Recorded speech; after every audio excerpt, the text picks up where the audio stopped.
আপনি কখনোই সবার কাছে সমান ভালো হতে পারবেন না। এই চেষ্টা আপনার বৃথা।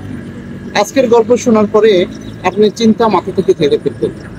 একদা হযরত উমর রাদিয়াল্লাহু তাআলা আনহু তার ভৃত্যকে সাথে নিয়ে উটে চড়ে মরুভূমি পাড়ি দিচ্ছিলেন।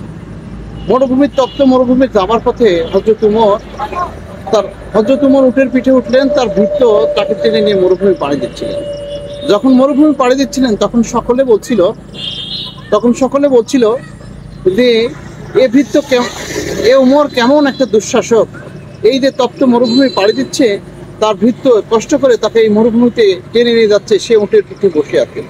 কিছু দূরে যাওয়ার পরে হযরত উমর রাদিয়াল্লাহু তাআলা আনহু বললেন, হে ভৃত্য, তুমি একটু উটের পিঠে ওঠো, আমি তোমাকে একটু আমি আমি তোমাকে একটু টেনে নিই, তাহলে তুমি আরাম করে একটু উটের পিঠে আরাম করো। ভৃত্য ঠিক তাই করলো। যখন এভাবে যাচ্ছিলেন, কিছু দূর যাবার পথে লোকজন যখন দেখলো উমর উটের রশি ধরে টেনে নিয়ে যাচ্ছে, কিন্তু তার ভৃত্য সে উটের পিঠে বসে আছে, সকলে বলল, এ কেমন ভৃত্য, তার মনিবকে এই তপ্ত মরুভূমিতে হাঁটাচ্ছে, অথচ উটের পিঠে বসে আছে।